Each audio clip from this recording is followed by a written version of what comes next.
Hello everyone at welcome po sa ating channel. This is Coach Jared. Once again, good morning, good afternoon, good evening, wherever you are in God's green earth. At maraming pong salamat sa inyong patuloy na pagsuporta sa ating channel. Huwag niyo kakalimutan na mag-subscribe sa ating pong Coach Jared Live YouTube channel. Pa-follow po tayo sa ating Facebook page, Tambayan ng mga Cocheros. At meron din po tayong second channel kung saan mapapanood niyo po ang mga replay ng ating pong radio show every Saturday 5 to 7 p.m. sa sa Radyo Pilipinas 738 sa AM band, sa channel 3 ng TV Plus at sa channel 45 to 49 ng GMA For the Box. Ang pangalan po ng aming radio show ay The Big V. Abangan nyo po kami every Saturday 5 to 7 p.m. Ayan. Okay, pag-usapan ngayon natin tong topic na to. Oo, meron na namang may sinopla na naman si Senator Ping Lacson, mga kababayan.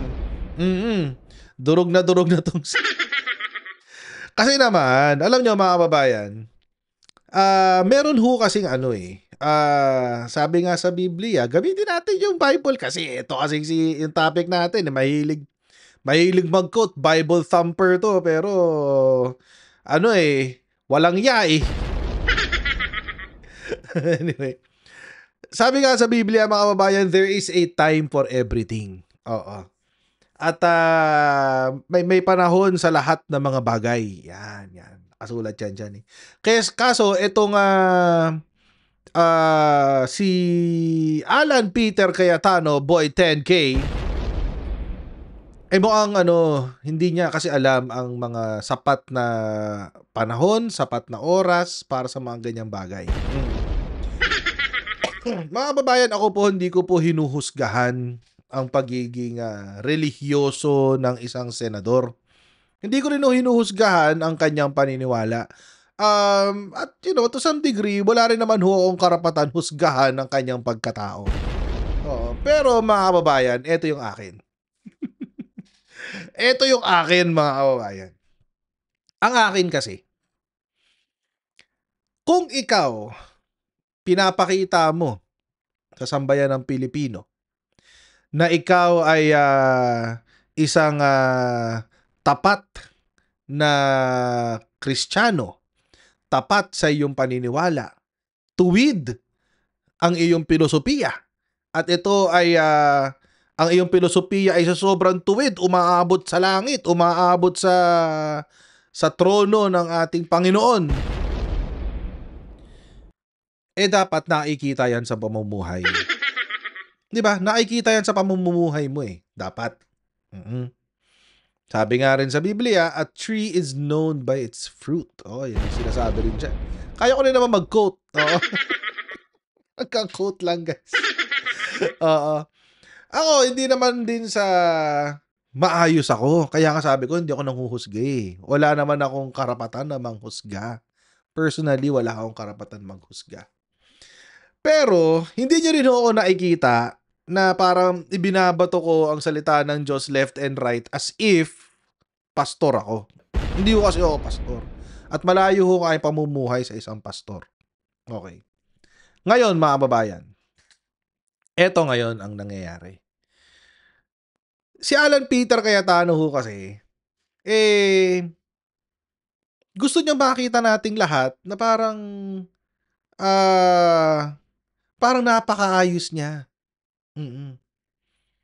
Parang banal-banal na Kristiyano, banal-banal na senador. Pero alam nyo kasi mga kababayan, kung banal ho kasi siya, bakit nandoon ho siya nakapalibot sa kung sino yung pumatay sa 30,000 Pilipino?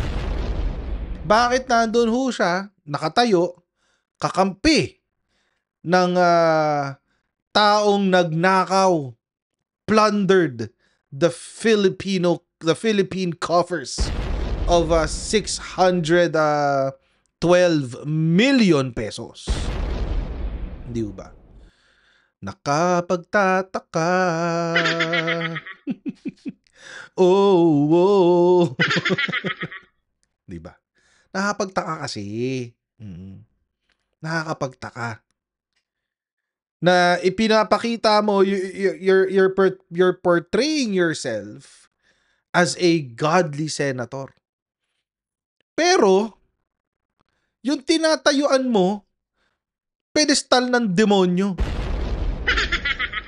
Di ba nakakapagtataka? Oo.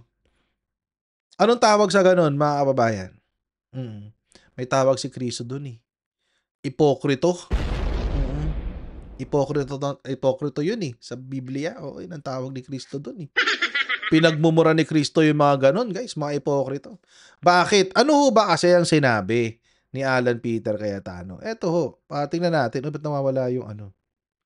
Yung top, ano? Yan, ayan. Eto kasi ang pinagsasabi ni Alan Peter Cayetano. Panoorin natin to.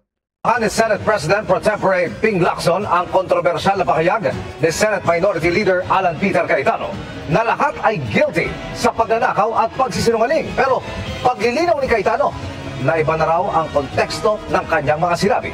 Nakatutok si Mal Gonzales.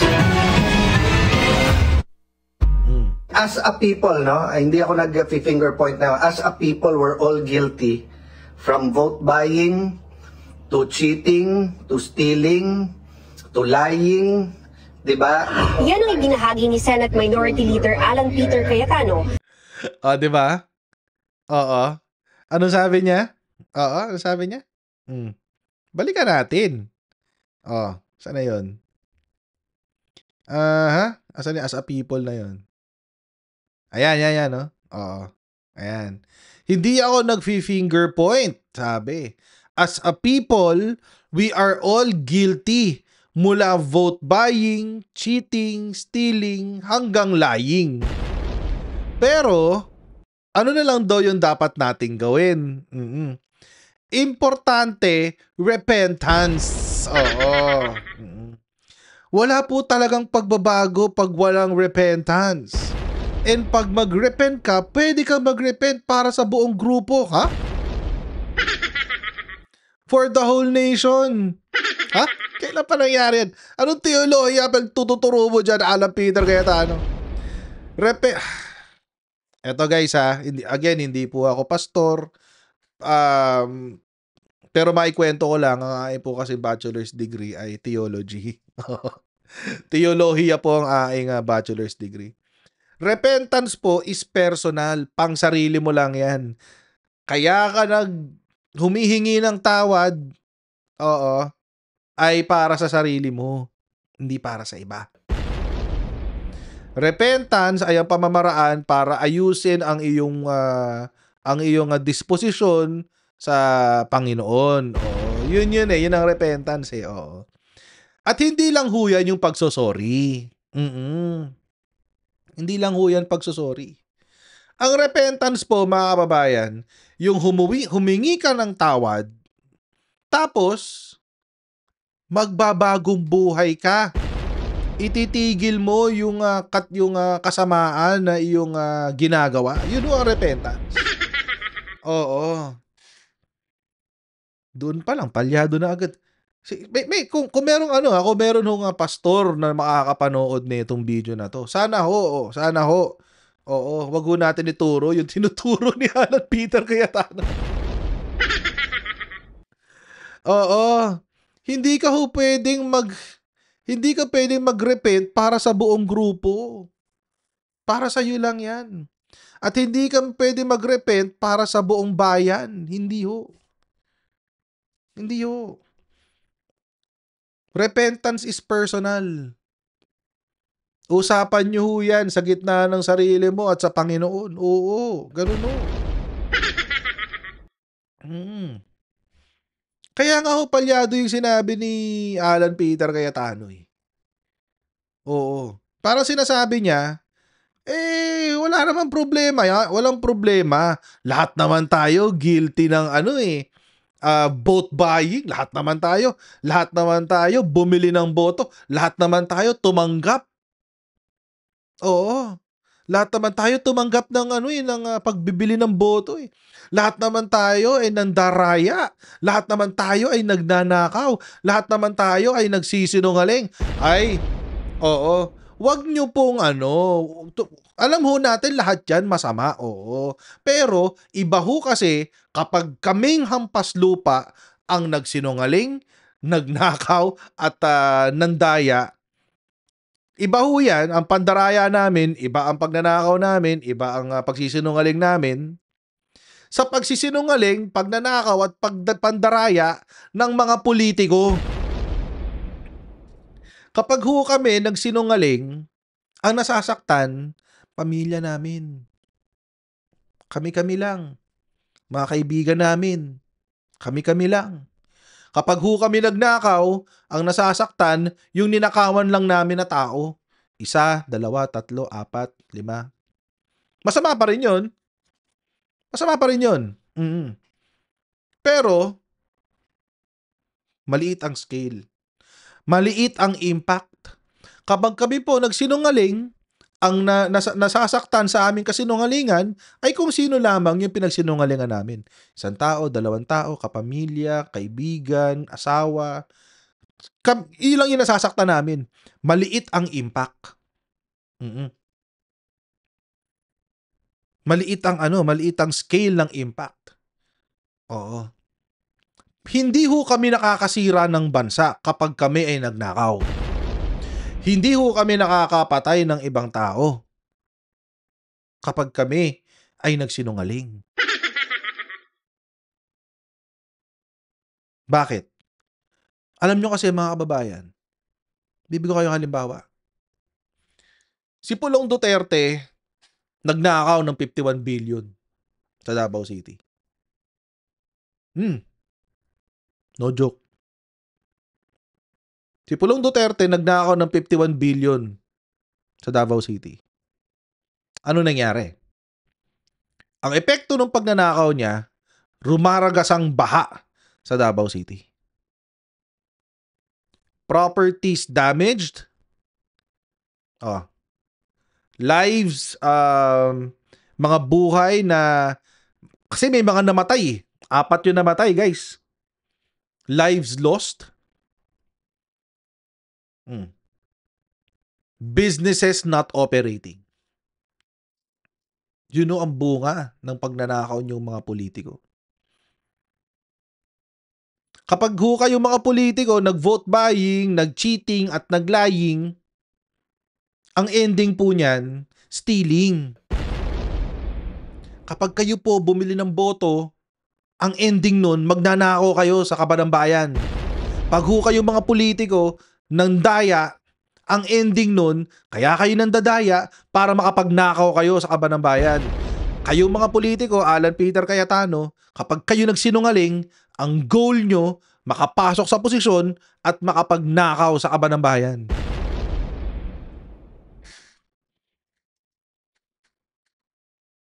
At kapag nakapagnakaw kayo sa kaban ng bayan, buong Pilipinas ang naghihirap.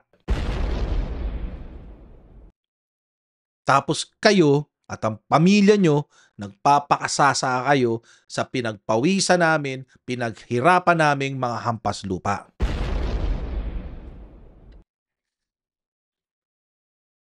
Anong repentance? Anong repentance?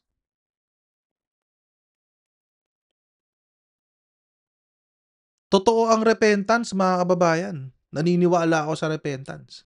Naniniwala ako na napakabait ng Panginoon na kapag tayo ay pinili nating pinili natin na humingi ng tawad sa Panginoon at pinili natin na baguhin ang ating buhay, may grasya ang Panginoon na tanggapin tayong muli at tulungan tayo makapagbagong buhay. Naniniwala ako dyan, mga kababayan. Naniniwala ako dyan. Pero mga kababayan, meron din ho kasing isa pang aspeto ang repentance.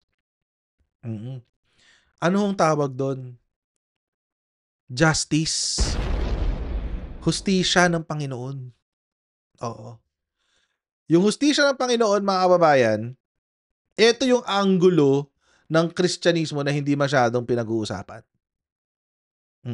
At mukhang ayaw pansinin ni Alan Peter Cayetano yung hustisya. Yung hustisya po kasi, mga kababayan, ibig sabihin, kung anong ginawa mo, kung ano yung maling ginawa mo, babalik sa'yo. At mapaparusahan ka dun sa maling ginawa mo. Yun yung kinalimutan ni Alan Peter Cayetano. So para sa kanya, repent lang. Oo, wala no. Lahat naman tayo nag-vote buying, lahat naman tayo nag-cheating, lahat naman tayo nag-stealing, lahat naman tayo nag-lying. Repentance lang. Ay, hindi pwede. Dapat may hustisya, Alan Peter Cayetano. At yun po yung sinasabi ni Senator Ping Lacson. Kaya ayan, nasopla na naman siya. Sabi ni Senator Ping Lacson, repentance sans corrective acts not enough to curb corruption. Yun, patay. Nadurog bigla si Alan Peter Cayetano. Nadurog bigla. His reaction came, in a statement, Lacson said, repentance alone, especially without the appropriate correct actions, would not eliminate unscrupulous acts including corruption. Yun mga kababayan eh. Oo. Kung ang paghingi ng tawad ay hindi nasusundan ng penalty o parusa, uulit-ulitin mo lang yun. Wala kang consequence eh. Wala kang consequence eh. Ano sabi ni Senator Lacson? I know government officials who committed sins by stealing public funds, repented, stole again, and repented again a number of times. Uy, parang pamilyar yung pangalan na yun. Jinggoy. Nagkatotoo yung buko. Nagkatotoo yung buko dun ah. Jinggoy. Anyway. Katotoo yung buko dun ah. Stole public funds, repented, stole again, and repented again a number of times, sabi ni Senator Lacson. In the meantime, people suffer from their belief that absolution comes after repentance. Diba? Agree ako kay Senator Ping Lacson. Kailangan talaga may hustisya. Oo. Lang yan, maski nga kapatid ni Senator Cayetano kunontra siya yan, no? Lino Cayetano disagrees with Alan's remarks on corruption and repentance, sabi. Basahin natin. Yan, basahin natin to. Sa pangkalahatan, sabi ng kapatid, ang sambayan ng Pilipino, lalo ang pangkaraniwang pamilyang Pilipino sa Taguig man o saan man sa Pilipinas ay God-fearing, gusto ng tahimik at maayos na buhay, sabi. Hindi likas ang magnakaw, bumili ng boto, magsinungaling, at hindi rin solusyon at absolusyon ang pagrepent lamang. Uy, agoy. Sinopla ng kapatid. Oo, sampal kaliwat kanan to si Alan Peter Cayetano. Bakit kaya? Alam niyo mga kababayan, ang weird kasi nung timing nung kwento ni Alan Peter Cayetano. Pakinggan ulit natin. As a people, hindi ako nag-finger point na. As a people, we're all guilty from vote buying to cheating, to stealing, to lying, 'di ba? Yan ang Yun. As a people daw kasi. Baka ito mas maganda yung video dito. Ito na lang. Hindi siya nagpi-play. Bakit hindi siya nagpi-play? Anyway, baka ayan. Ayaw talaga. Ayaw. Broken link. Broken link, guys. Broken link. Anyway, ayun na nga. Repentance lang daw kasi. Mali kasi yun. Pero again, nagtataka ako bakit merong ganung klaseng statement si Alan Peter Cayetano. I'm thinking, mga kababayan, dahil dito, puntahan natin to sumbong sa Pangulo. Ayan, no? The flood control list. Every project, every peso in the open for public scrutiny. Ayan, no? Isumbong sa Pangulo. Ayan. Ito yung sa Taguig. Ayan, no? Taguig. Siyempre, taga dyan sila.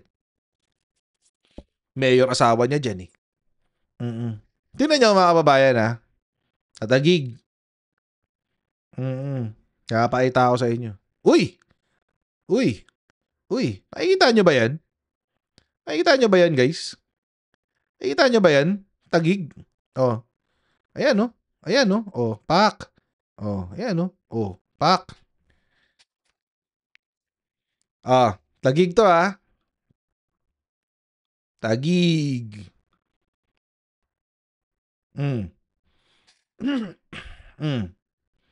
Ilang project to? Is tatlo agad to. St. Timothy Construction Corporation, guys. Ayan, no? Taguig yan, no? St. Timothy Construction Corporation, tsaka Alpha and Omega General Contractor and Development Corporation.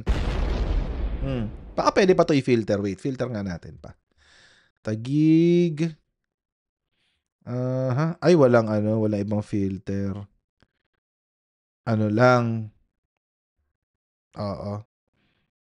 Okay na yan. Sige. Pagtsagaan na natin to. Ang dami. 96 million, 96.5 million, 91 million. Ayan. Alpha and Omega, tsaka St. Timothy. Tignan pa na. Ito pa, 3. Wait, parang ang dami, 3, 4, 5, 6, 7. 7 projects. Ayan. Ito pa sa ilalim, 7 projects, mga kababayan, 7 proyekto ang nakakatrabaho ng Taguig City sa construction ng flood control. Lahat kay Diskaya. Kaya pala gustong protektahan nito si Diskaya. Ayan, St. Timothy, Alpha and Omega, St. Timothy's, Alpha and Omega. Ayan,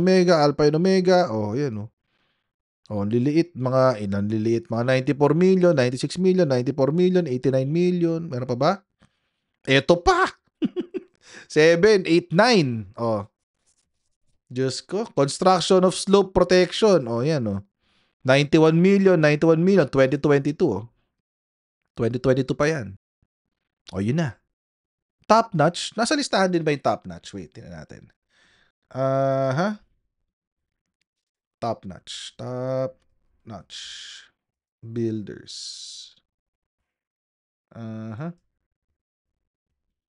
Top notch builders.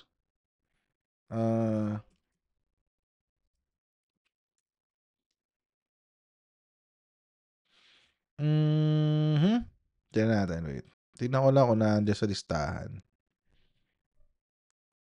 Top 15. Si Top Notch nga rin, nandun. Si Top Notch, nasa listahan din. Ang dami niya kay Top Notch. Ayan, Top Notch. 96 million. Meron pa sa taas yung mga puro Top Notch eh. Ayan, saan yun? Ayan, Top Notch, Top 15 to eh. Ito pa, kaya naman pala. Inunahan mo na yung chismis. Inunahan mo na pala yung chismis. Si Diskaya naman pala, si Top Notch naman pala, tsaka si Diskaya ang katrabaho mo dyan sa sa flood control project dyan sa Taguig. Kaya pala inunahan ng kwento, Kaya pala inunahan ng kwento. Lahat naman tayo guilty. Guilty ka pala talaga kasi. Guilty pala kasi talaga siya. Grabe. So, magkano insertion nito? Magkano total insertion nito kay Alan Peter Cayetano, ha?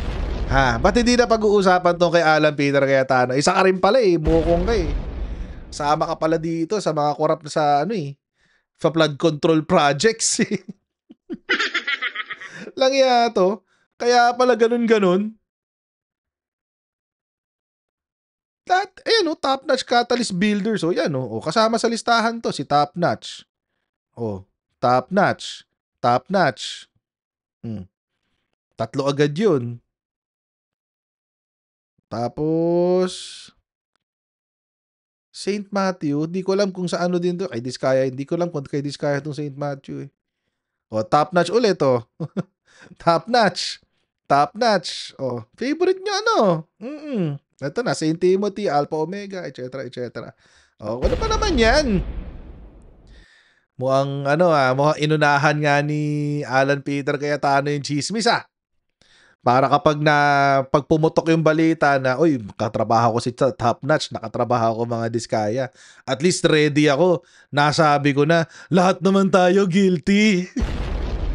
Dadaanin mo na sa drama, Oo. Alam mo, Alan Peter Cayetano, mukhang kailangan mo nang mag-repent. Mukhang kailangan mo nang mag-repent. Mukhang kailangan mo nang magbagong buhay. Oo. Mukhang kailangan mo nang mag-resign. Oo. Let that be the consequence of your actions. Oo. Kasi, ungas ka eh. Imagine, pati kapatid niya, binira siya. Grabe. Oo. Walang yaka talaga, Alan Peter. Lang yaka talaga. Ang lala mo. Panahon ka pa ng digong, malala ka na. Meron ka na nung higanting kaldero, meron ka nung SEA Games, tapos dinagdagan mo pa ng flood control project. Ayop ka. Oo. Sana alam niyo mga babayan, sabi nga nila, the devil sometimes pretends. The devil pretends to be an angel of light. Oo. Pero sa totoong buhay, demonyo siya. Okay. Ganyan si Alan Peter Cayetano. Banal-banalan, bait-baitan, pero puro kademonyohan. Anyway. So mga kababayan, hanggang dyan na lang po tayo dito sa ating video. Maraming pong salamat sa patuloy na support sa ating channel. God bless you and see you in our next video, guys. Bye, everyone.